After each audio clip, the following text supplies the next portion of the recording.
I played Jimmy Kimmel a little bit ago, and growing up I was like, surely no one will ever book an artist with a limb difference on a late night show just for the artistry. I grew up watching Ellen inviting an 11-year-old girl with, no arms to play piano or whatever it is. It's like the tokenization of disability that felt actually really damaging. I sort of thought that I would always just have to be that rather than be the artist that I am. And so what's really cool is that that's not the case, that actually we are getting to a place where I can talk about it and it can be part of me, but it's not the whole thing, and I can be respected and booked as an artist because of what I make.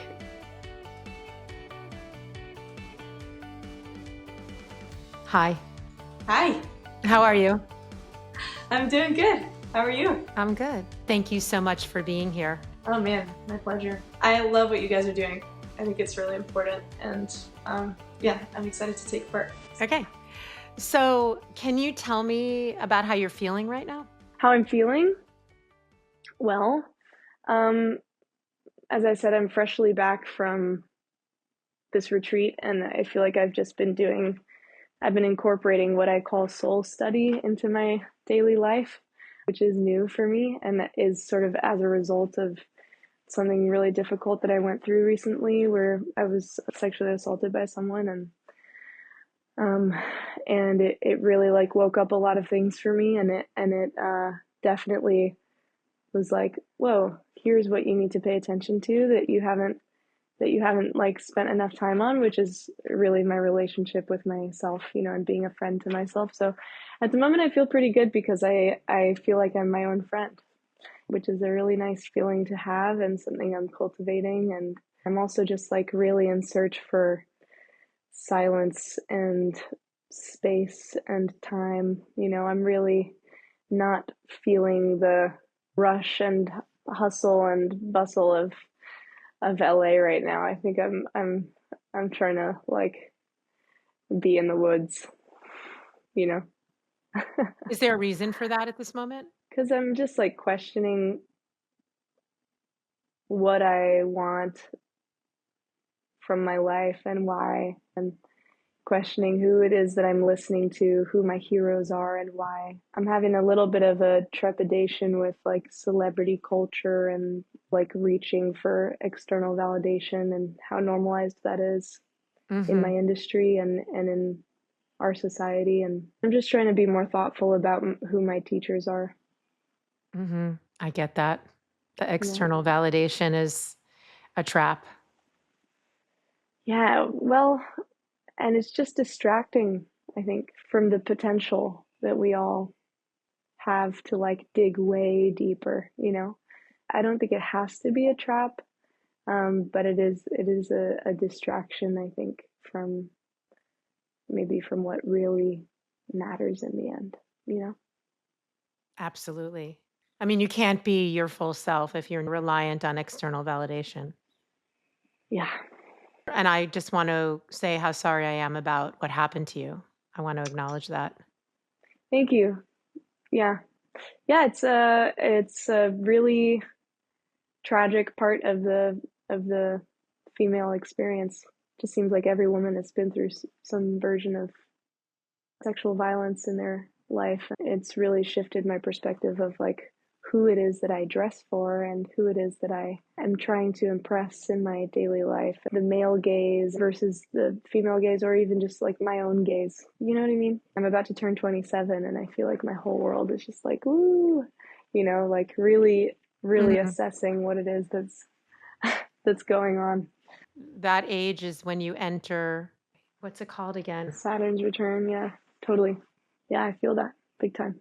It's a big upheaval. Can you talk a little bit about your style and what it says about you? Sure. Well, the truth is, so often I end up wearing other people's clothes because I travel a lot and get given items and pieces by friends and family members. And, I'll notice on any given day, like today, this is my childhood best friend's jacket. This top came from an old friend that I hung out once in London, and she was like, you should keep that. and these pants came from my stylist, and she was like, oh, these, like these jeans, they're cute because they fit up here, and they're like made from 8 different pairs of jeans. They're like composited.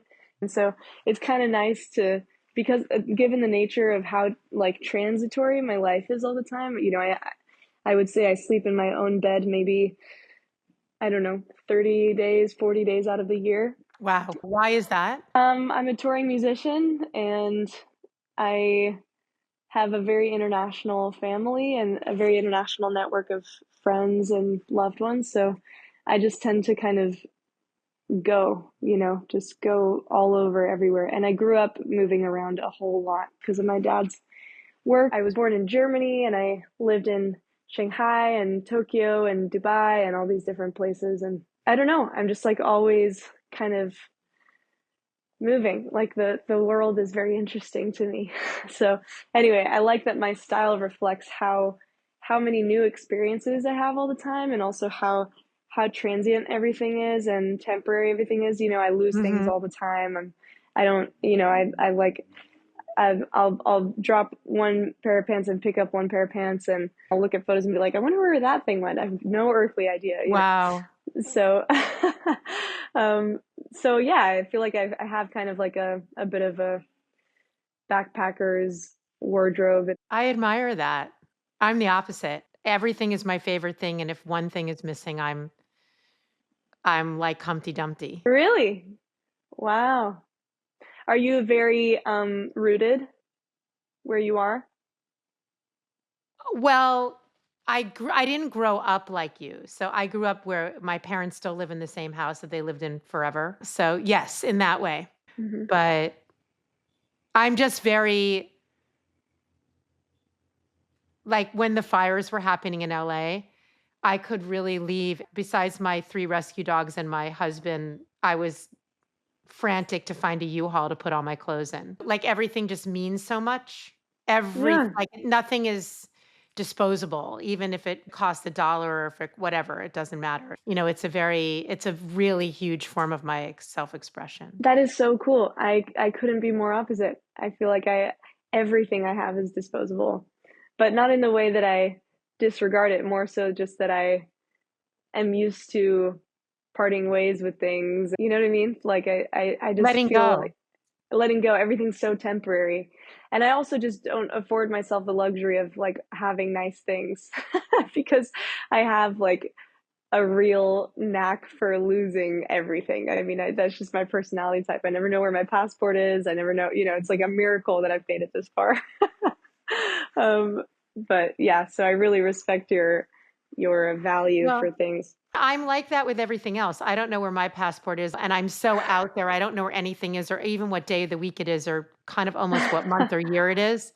But when it comes to my clothing and in my room where I have it all, and it's a friggin' mess. Suitcases are open, everything's on the floor. It's a giant, disastrous mess. I'm not organized at all, but I know where it all is. Like Wow. I know how to find it. I know it's under something or That's awesome. it's crazy. My husband always says it's a beautiful mind. Have you always been so free in your self-expression?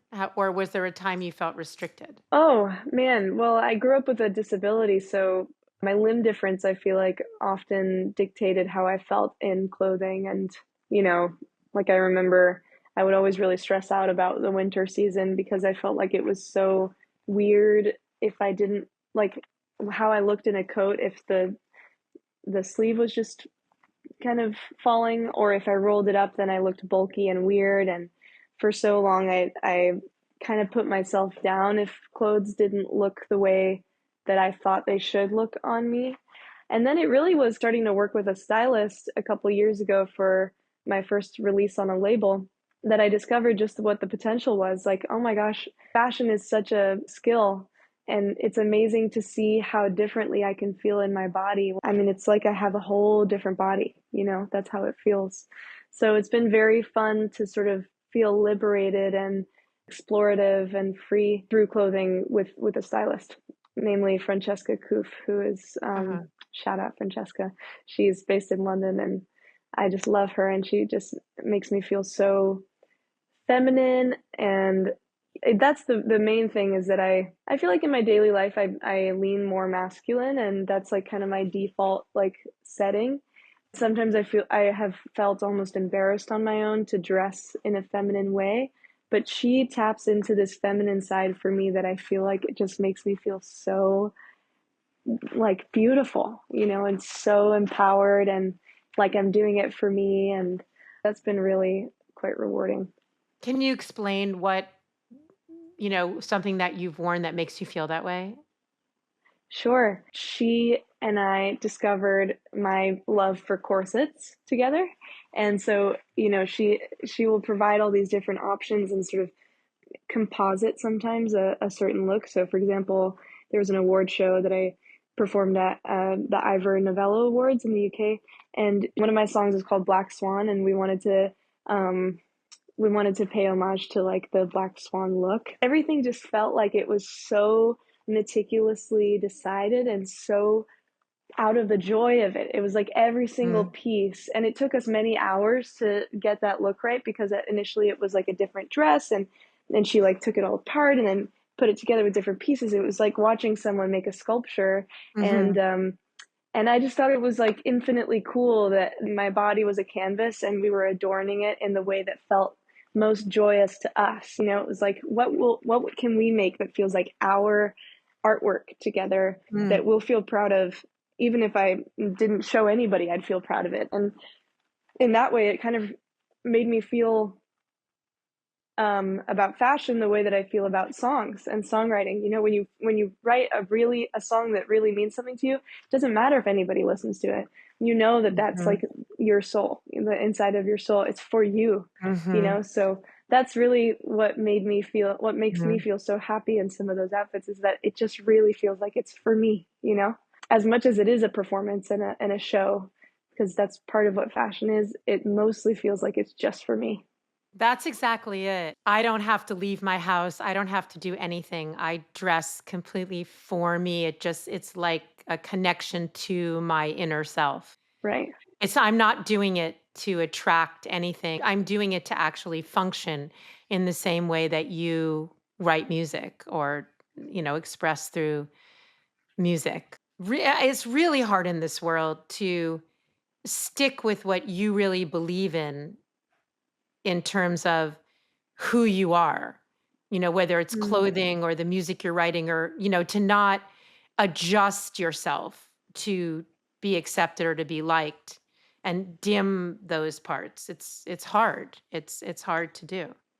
Yeah, and not only adjusting, but also just being influenced by all the noise and what's popular and what seems cool, and the ways that you might like fit in better. That definitely rings true with songwriting, because if you only are listening to what's on the charts and you think that that's like what you should be making, then Right. you're not really excavating the inner workings of your soul. I felt that even this last year. I was like, okay, I have really listened to the noise, and that's part of my big to do this year, is to get away from the noise. I don't care what anybody else is doing. I want to do my own thing, forge my own path. It Mhm. doesn't matter what anybody's done before. I can take references from bits of art, like bits and pieces of artists, whom I admire, but I'm not trying to copy anyone. I'm not trying to live up to anyone. I just want to do my own thing.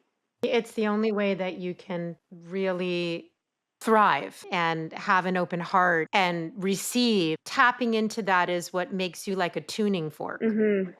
And that trying to fit in and trying to bend, at the end of the day, it just doesn't work. Yeah, and also I think it's important to like try and get it wrong, and that also points you in the direction where you're meant to go. It's also easy to like be really hard on ourselves for things we've done in the past, and oh, what did I wear? I mean, like that's a lot of what my album reckons with, is like the self-awareness of being like, there's a song called 15%, which is what I call the God and Goblin complex. Depending on the day, you either wake up feeling like you're, the hero of the hero's journey, or you feel like a stick in the Mm, mud. And sometimes it's hard to stay, consistent. Yeah.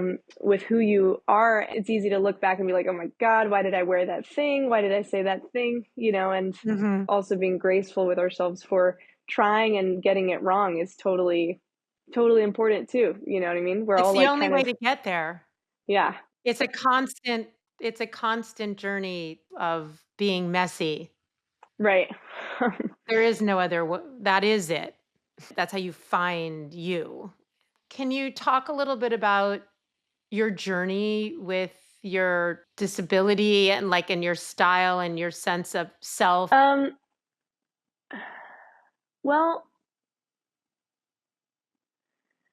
you know, getting on stage and performing in a way is exhibiting your body, because there's no real like hiding when you get on stage. And so for me, it's been a long winding road of figuring out how best to feel when my inner child is very vulnerable and wounded and subject to self-ridicule. So I think one of the things that I struggle most with is like seeing pictures of myself on stage or whatever it is, and because of this ideal that bodies are meant to look a certain way, it's an ongoing thing. I mean, I think writing about my limb difference was the first step to sort of feeling less alone in how I feel in my body and the truth of my experience, and just hearing people sing along to these words that I wrote very, emotively in my bedroom, and comparison issues, and just this desperate longing to look like what you see, to look like what you see on TV and in the magazines. And what I find to be most useful is to make decisions based on what feels good for me, but that also means the journey of being kinder to myself over time. Like if I don't have any kind inner talk, like self-talk, Mhm. then no matter what I wear, I'll feel like I look, not thin enough or not pretty enough. And I feel like actually starting from a place of, or getting to a place of abundance in yourself, it's not that you're not enough, it's you're more than enough. And then having whatever you wear be reflective of that mindset. You know what I mean? So I don't know. It's clothes are so fascinating because it's just one decision at a time. You pick one piece at a time, and every outfit has such a different feeling about it.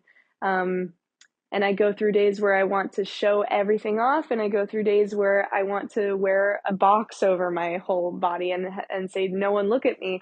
You can find, your inner kindness within all of that. So I don't know if that makes any sense, but I basically wear whatever I want, whenever I want. Yeah. Did you feel shame at one time in your life around your limb difference? Of course. Of course I did. Because we are taught to feel shame about our bodies societally, so that we are influenced to pay for things to fix those things. Like I longed for a prosthetic arm for years to try to like hide it, but then I didn't like that, and because it didn't feel like me.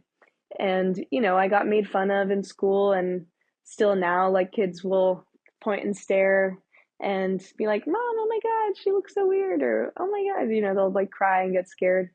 Um, but I just care less now. I just don't put my importance there. It's like, for as long as I live, this is one of the things that people are going to see and identify me as. And it is really my choice how much to think about it and how much energy to put towards it and how much to let it bother me. And I just really don't, I really just don't let it bother me anymore. That's amazing. That must feel amazing. Yeah, I mean, it feels like the natural progression of life. When you're a teenager, you might think about your nose every second, or your boobs, or like the size Right. of your waist, and it would be disappointing to live your whole life like that. So, um, Do you feel that there was a moment or a progression towards your limb difference becoming like a power? hmm. That's an interesting question. Um, I think deep down, I've always seen it as a bit of a power because in some ways it kind of sets me apart by default, you know? Mhm, mhm, And I think a lot of people are like fighting to be heard and um I don't know. It's an interesting one because I know so many disabled like people with disabilities who would love to have a more of a voice and more of a platform. And I know a lot of like able-bodied people who do music who like feel like they have nothing that sort of sets them apart from the rest. And I feel like I'm in this sort of interesting middle ground where I'm just disabled enough to where um, I have that experience, but I also can sort of pass as like, you know, you can't see my arm right now. You're not like affected by my emotionally affected by my physical disability in this moment. And that is a privilege in itself, you know? So yeah, it's interesting. You know, I played Jimmy Kimmel a little bit ago, and growing up, I was like, surely no one will ever book an artist with a limb difference on a late night show just for the artistry. I grew up watching, you know, um, Ellen inviting an 11-year-old girl with, you know, no arms to play piano or whatever it is. It's like the the the tokenization of disability in a way that felt actually really damaging. Um, that I sort of thought that I would always just have to be that rather than be the artist that I am, the ever expanding artist. And so what's really cool is um, that that's not the case, that actually we are getting to a place where I can talk about it and it can be part of me, but mhm, it's not the whole thing. And I can be respected and booked as an artist on things because of what I make, you know, like mhm, not what I look like or what people perceive of my difference. So mhm. um yeah. Yeah, that's I mean, I can imagine that you just wanna be seen like Hmm. anybody else for exactly who you are and not based on what people assume, Yeah. Yeah, which is and I also above everything feel a calling to make other people feel seen. You know, I do this thing when I'm on tour where I'll put a merch like a by the merch I'll put a little scrapbook and some pens and stickers and a disposable not a disposable a Polaroid camera, mhm, and people will take a picture of themselves and put it in the book and leave a little note. And it's so cool because I feel like I can really feel the impact of these hundreds of people that are showing up to my shows and writing, you know, like you know, this was my wedding song, or this helped me through a dark time, or this helped me talk to my brother again, or you know, and just describing their connection, or you know, some people are like, I have a disability and it made me feel less alone or whatever it is. So I think that's the main thing mhm, that makes me feel so good and seen is that shared experience, you know. yeah. I mean, that's what I mean by your your uniqueness with your disability is a it's not like it's not something that's like a separate from you. It's part of who you are. It's part of the depth that the struggle and everything has been part of what's made you be able to connect to so many people through your art. Totally. It's not something that you you want to be you don't want to put it away. You know, it's right. Right. It's like Yeah, I don't want to put it away, but also it's nice to put it aside sometimes because mhm, I live with it and it's part of me, but it's like I forget so much of the time that that's something that people see about me, you know, until other people remind me, actually. Mm-hmm. Yeah. But like, you know, when I was up meditating in the mountains, now that I think about it, I didn't think about my limb difference once. Mm-hmm. When no one was watching me, I didn't think about it one time. Hmm. Yeah, you were just being. Exactly. Which is a nice feeling. And what an interesting place it brings you to. What an interesting it's teaching you. Mm-hmm. Yeah, absolutely. Because I get that. I can relate to that, like from many different things. But one thing maybe that stands out for me right now is age and ageism, and how I don't, I'm 67 years old and I don't connect to that, like as a linear thing, as how how the world sees me is not how I feel or see myself right now. Mm-hmm. Exactly. And and and I and when I'm just me and being me with all of the aspirations and all of the excitement about life and thinking, constantly changing, constantly doing new things, challenging myself, looking, going to the bottom, going back up again, being a beginner again, I'm doing all of the things that I've always done or even more. And I don't think about timeline. Right. And then I'll be in a situation where, like, my husband and I talk about this all the time. Like, we'll be somewhere and we'll be like, wow, we're like definitely the oldest people in the room, even though we don't even think about it. Like, we don't even feel that. Yeah. And it takes work to let that go and not to attach to that label. Mm-hmm. Yep. Because the whole world will want to attach you to that label, you know, and it's really you who has the freedom to associate with that as much or as little as you want.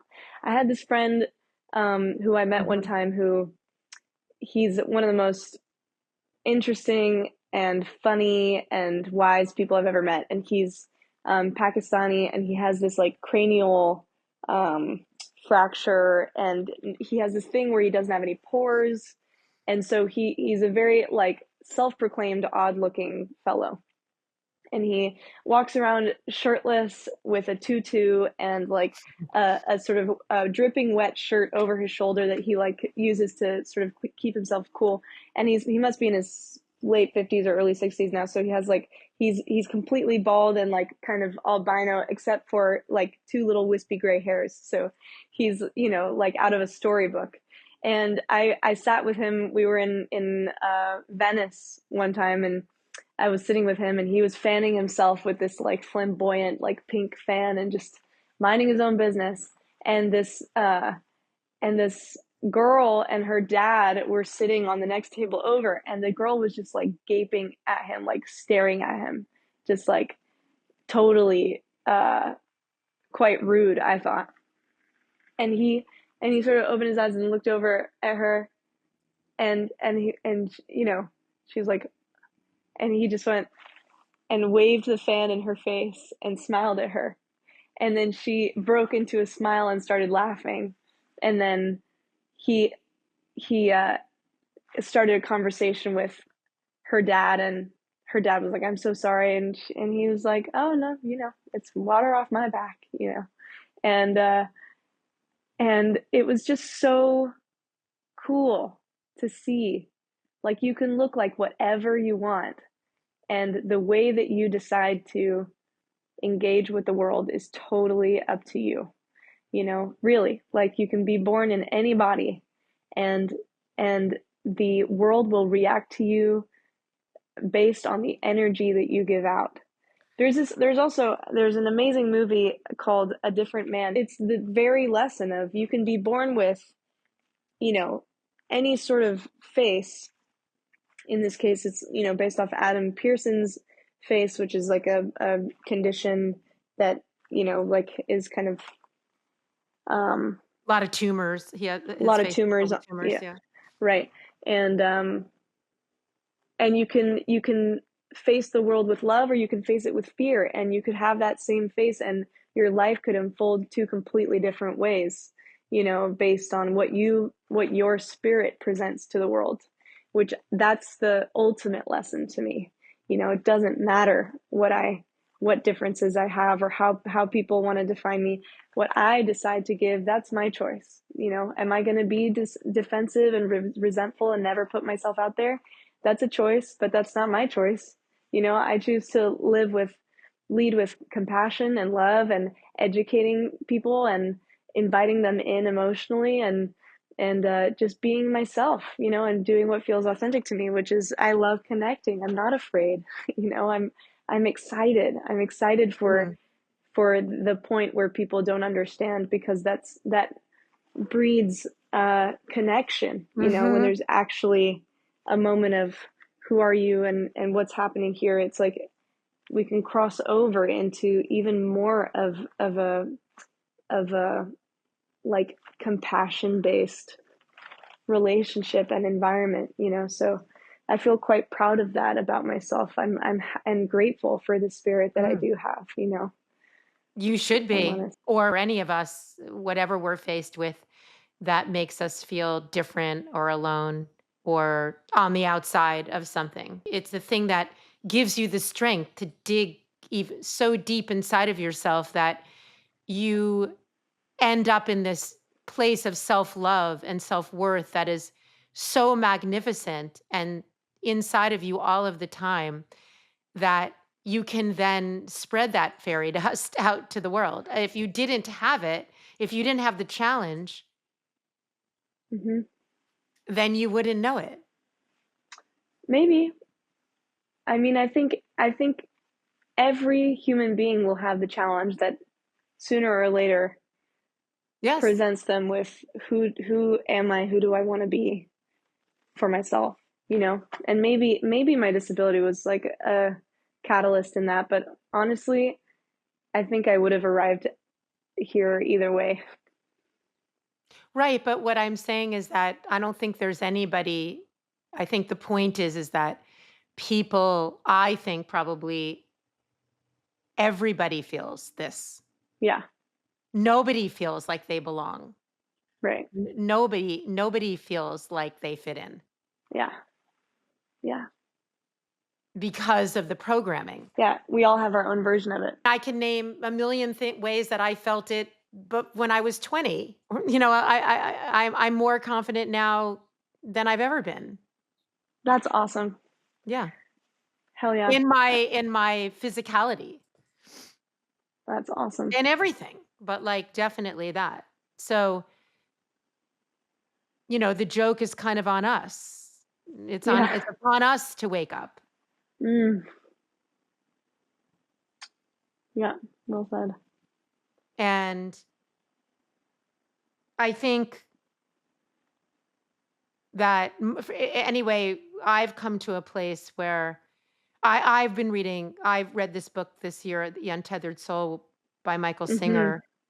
Mm-hmm. And his whole thing is like, you don't need to be on the mountaintop. Like it's life. It's, pain is the nectar of life, and life is your friend. And it's Mm, like, it's in life and being confronted with these adversities that shows what is ever wounded and inside of you that needs to be released, that needs to be healed so that you can, so the life force that just is trying its whole job, the force that created you, just like it's its whole job to get rid of your cold, it's its job for you to be thriving and, yeah. and filled with spirit and filled with high energy and filled with and willing to step into your fears and express your gifts and connect and Mm-hmm. Absolutely. By the way, not to interrupt, but I just got a notification that I'm at 10%. I will have to change angles, unfortunately. Okay. No big deal at all. What would you say has been your biggest struggle? It's probably been having patience with myself and sort of patience for things occurring in their own time, you know? It's like very easy to sort of wish that your life was somewhere else or that you were further along or something. And for example, if I'm touring a vehicle I'm touring in and how many people I have with me versus who so and so, what room so and so is playing, and I'm still in a van and like I'm playing to 300 people tonight and not 3,000 and whatever it is, and you lose perspective of just like how far along some of those things actually are Yeah. to get to tour at all, let alone play to hundreds of people a night. You know, it's like a pretty amazing thing. And then there are other things, you know, like you dream about something for so long, like playing a late night show or meeting a certain hero or playing a certain stage, and when you're there, what no one really tells you is that dreams don't feel like watching it on TV. It's a two-way interaction. You are also a player in the game, and it's like now or never, and it's stressful. It's high anxiety. You know, I saw this SNL skit the other day that was like some sort of anxiety song, and every performer was like doing their thing and then turning around and being like, I'm Right. so anxious, I'm gonna Right. die, you know. And it's like that's what, but they Right. seem so Right. relaxed and so, you know, and that's the reality of it, you know. Playing Jimmy Kimmel, you know, amazing day, also one of the most stressful moments of my life, because or playing Glastonbury with Coldplay, Wow. amazing, I mean one of the best days ever, but then also highly stressful, because if I mess that up, you know, I'm a huge failure, you know. And so, and even looking back at it, it's like I can sense in myself, I don't think anybody really sensed it, but I can sense in myself the discomfort that I had with the amount of pressure I was putting on myself to make that moment um, worth all the years that I've been dreaming for it, Wow. you know? Yeah, you've mentioned a few times about being hard on yourself.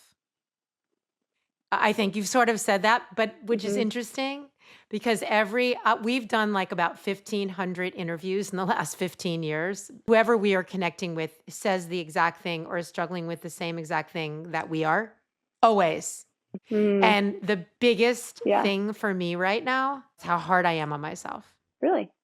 What parts of your life do you Oh, feel just like you're most everything. critical? It's just the exact place that I'm at is this place of this connection, heart open and connection to universe, love. I call it love, what's created us. That's been a huge healing for me because at the end of the day, it's made me understand that you don't need anything or anyone, even, even from the very get-go. Like it's holding you. Mm, And it's there inside of you and everything that you need is inside of you. And that was a really big step for me. And then recently had this like aha moment of, oh my God, if that love is there and that's what you come from, then the thing you're supposed to do more than anything in life is to mirror that love and love yourself. Like it's not just here to know that mm, that love is here. That's one thing. The other thing is right.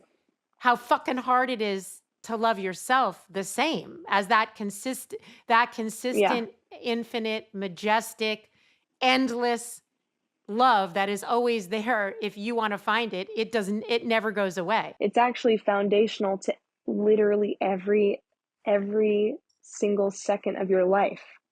You know what I mean? And that's the thing that I feel like people aren't educated to believe. You know, we roll through life in this sort of like somewhat passive way and sort of, oh, this is what I'm supposed to do and this is what I'm supposed to do, but it's like I wish there was a big sign everywhere that you would go, especially like schools and home. That's just like, it's about your relationship with yourself. No one's going to do that for you. This is you. You know what I mean? And everything else about your life stems from that love towards yourself. It's not like self-help isn't just like a shelf at the bookstore that people should, so many people have disregarded as being woo-woo or being self-aggrandizing or self-indulgent. And it's like, no, no, no, no, no. This is the crux of everything. Imagine what a different world we would be living in if everybody respected themselves and built their value system based on love within themselves and for themselves rather than fear and vitriol and hatred. We'd have the opposite. We'd have the opposite of the world we're in right now, which is why this is what we need to get. And going back to like celebrity culture and feeling like you're not enough because you're playing with, even though I'm assuming, opened for Coldplay, which is so phenomenal, and been on Jimmy Kimmel. Like at the end of the day, is it ever enough if you don't feel it inside? So what does it matter? Yeah. And we also probably wouldn't be as affected by what anybody else says or does to us. Like if you have a strong enough relationship with yourself, you know your own power. You won't put up with any bullshit, like, gosh, I think about the amount of particularly like women who put up with so much abuse and so much violence and silence themselves, and I really feel like part of it is this idea that we are trained to believe we don't deserve better, or that we don't have the power. And we do have the power to, we do have, you can find enough respect for yourself and enough love for yourself to get out of a situation and to not allow that in your life anymore. Right. Not allow that sort of behavior. I think it's crucial. I really do. I think it's everything, actually. And you were talking about it at the beginning, and you were saying that you found the assault led you to finding the best friend inside of yourself. Yeah, like, exactly. Well, because it woke up some older things for me, and a person from my past. And I was a young aspiring artist, and a very powerful older artist, when I was about 18, invited me to go on a tour, and under the premise of sort of giving me opportunity. And over the course of many months, it became evident that his intentions were not nearly that pure, and it was very, very intentionally to try to take advantage of me. And I definitely would consider it a grooming situation. And it ended up affecting my life very intensely for many years, and this recent experience woke that up for me and made me realize that that position that I had been in, and it was very shocking and extremely damaging, extremely wounding, and also confusing as to how to approach my own healing and how to approach taking action or not, and whether or not to speak out about this person. And the truth of the matter is that I don't want to invite him into my future, so by being vocal about who it is, then I would be attaching myself to him forever. And he might be a part of my past, but he sure as hell isn't going to be a part of my future. Right. So I sort of decided that what's best is to focus on what I am giving out to the world and what I allow into my world, and protecting my light fiercely. I protect it fiercely.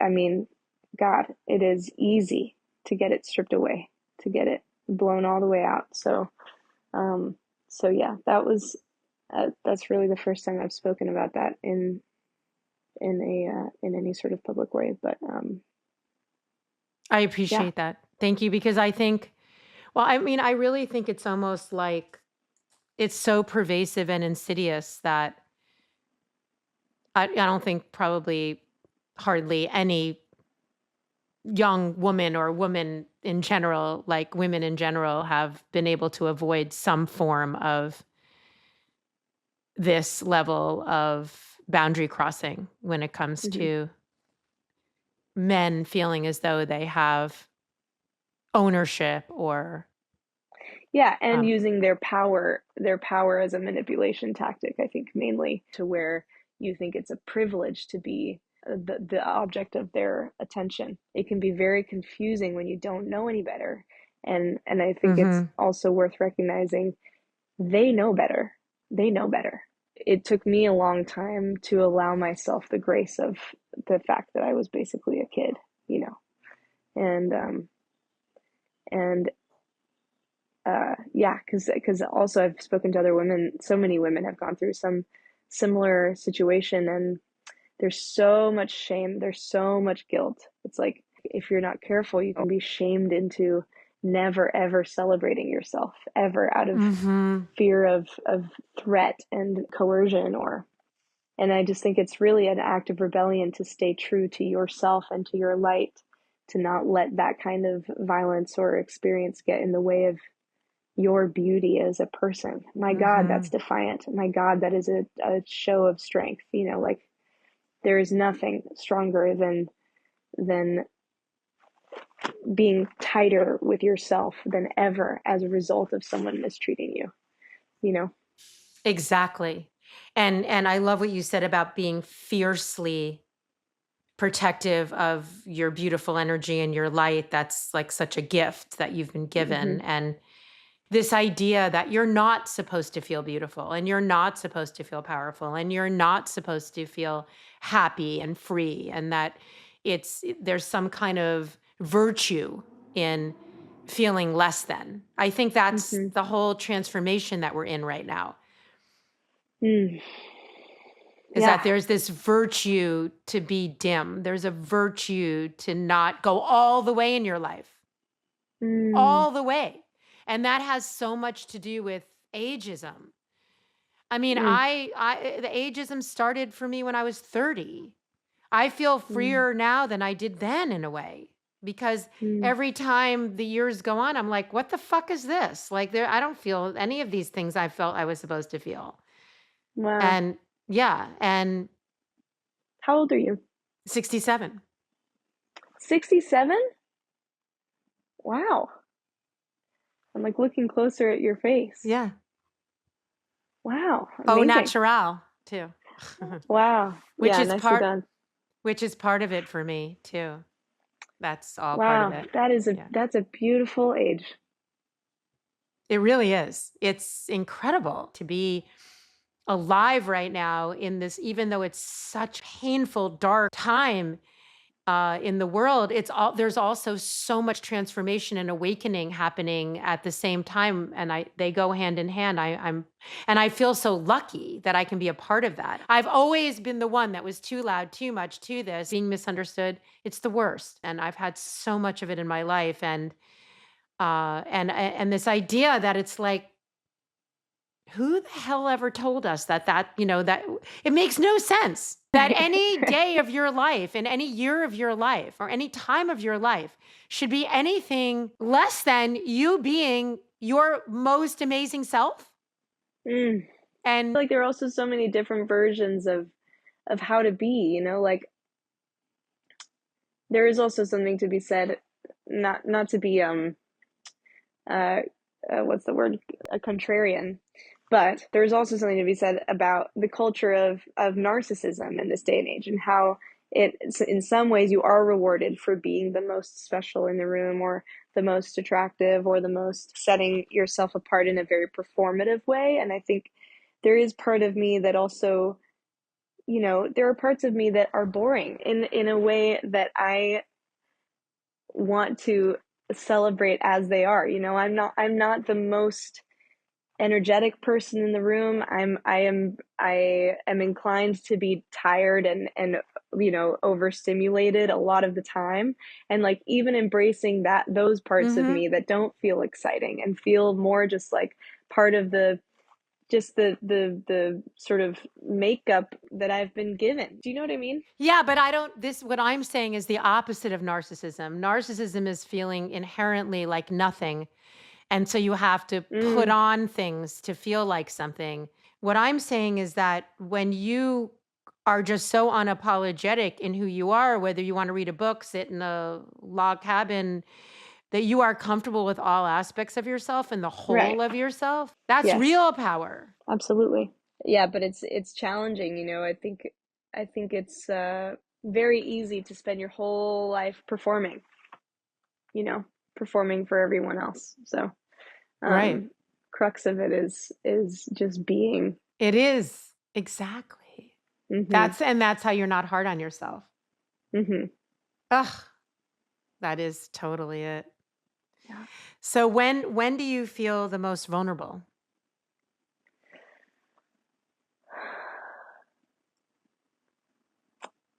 How do you define vulnerability? Feeling, I don't know, just maybe so raw and open-hearted Hmm. and yeah, Yeah. not When do I guarded. feel not guarded? When I feel most vulnerable? Probably when I like have something to say to a loved one, but I don't know exactly how to say it because I know it's going to be like a difficult conversation. So I know that like their emotions are at Mm. stake and my emotions are at stake, and I have to be really honest about something that's hard to say. So I think I definitely feel like rawest when I'm trying to say something that's hard to say, Can which you give is an ex and as an example, um like I'm trying to think of something. You know, I had a friend the other day who they're kind of like an elusive texter, like kind of hard to keep track of. And I Mhm. was in their car and I was like, I literally like was on the verge of tears just saying like sometimes when you don't text me back, I feel like you don't like me as much as I like you. And saying Mm. that out loud felt like I was 5 years old. Wow. And and I was like so vulnerable in that moment. And it was like actually really a beautiful connective point because they were like, oh my God, I had no idea you felt that way. Wow. And that's absolutely not the case. And it's also not the first time I've heard that from someone. And, you know, and Wow. so, yeah. That is wow. Thank you for sharing that. That's incredible. And brave and really brave. It's hard. Really It's, brave. yeah, conflict's hard. You know, communication is hard. And being vulnerable with someone. Hmm. Ah, it's really important to do to have better relationships and better connections Hmm. Yeah. rather than be defensed and like, I don't care or I can deal with it or because probably 9 times out of 10, that's the kind of response you would get. The thing that I find is that I have a hard time once I know a feeling is there and once I see the feeling, I have a really hard time not doing something about it. You know, it's like I almost need to do something about it immediately, whether Hmm. it means address it with that person or set aside time to make something to express it. It's like that energy, once it's there, has to be expelled somewhere, you know. Um, I'm really not someone who can sit with something for very long, you know. It's kind of Hmm. my mom like kind of laughs at me for this because she used to be the exact same way. Like whenever she was dating someone, as soon as she felt the inkling that it wasn't right, she was like, I'm out. And I'm exactly the same way. Like as soon as I'm like, this isn't right, I won't wait a second. I'm just like, this isn't right. I'm out of here, you know? I'm like that too. Yeah. Like you're Yeah. so fine tuned, Right. Yeah. fine tuned. And Yeah. fine-tuned and impatient, to be honest. Like sometimes I could afford to hold on to something for a little longer to figure out a little more how to like temper myself through it, you know, because I am a very emotional person. Mm. So if I feel something, it's like in its full emotional intensity. Sometimes it's better, I think, to let something simmer and see something from a little bit of a different perspective after a while, you know? Right. Pause or hold for a moment. When do you feel the most beautiful? I think I feel the most beautiful when I'm laughing, like belly laughing with my best friend. And we're just like out in nature somewhere. Or my family, I feel very, very beautiful with my family, you know, like, and we're all just like, I feel totally relaxed and like totally just present and happy and laughing and joyous. I think I feel most beautiful then. Mm. That's a nice compliment to your family and your best friend. Mm. Yeah. They're mirrors to you. Mm. Well, and Yeah. it's just such a place of trust, and that's home for me. So I think I feel beautiful at home. You know? I think in a way, like everything that we've been talking about the entire time is about being home. It's like everything's there already. You just have to go back home. Yeah. Wow. And what a lesson to realize that home is just here, you know, as someone who is rootless. Home is right here. Exactly. Yeah. That's exactly it. That's the whole thing. And last question, what would you say to your younger self? What would you tell them not to change? Younger self, about her body, I would say two things. One, set aside a little bit of time every day to specifically be nice to yourself, be kind to yourself. No other plans, no other noise. Just sit down, be with yourself, and say, I deserve love. I deserve to feel beautiful and whole. And I would tell her not to change anything. I mean, just keep exploring and keep trying things so fearlessly. Protect yourself but be open. And yeah, I when I think about my younger self, I'm really like grateful for her open spirit, you know? I'm grateful for her fearlessness and her sort of dreamy eyed, like, let's see what the world has, let's play, you know? So don't lose that, you know, don't ever change that. I know, that is so. Okay, I lied. I have one last question. What's your wildest Okay. dream? What's your wildest dream? Honestly, it's changed a lot in the recent past. Maybe a few months ago, I would have said winning a Grammy and selling out Madison Square Garden or something. These days, my wildest dream is to go off grid completely. I want to never use ever another screen again and have my own garden and be outside most of the day and record songs, like taking as much time as I desire and putting them up and never ever knowing what anybody thinks about them. Wow. And just live my best sort of like nymph in the woods life. That's what I want. Wow. I want to live next door. Okay, great. You're invited. Thank you so much. This was absolutely exquisitely beautiful. Oh, cool. I've been looking forward to it. So thanks, Elisa. It's so nice to meet you. You're so welcome. It's absolutely so amazing to meet you.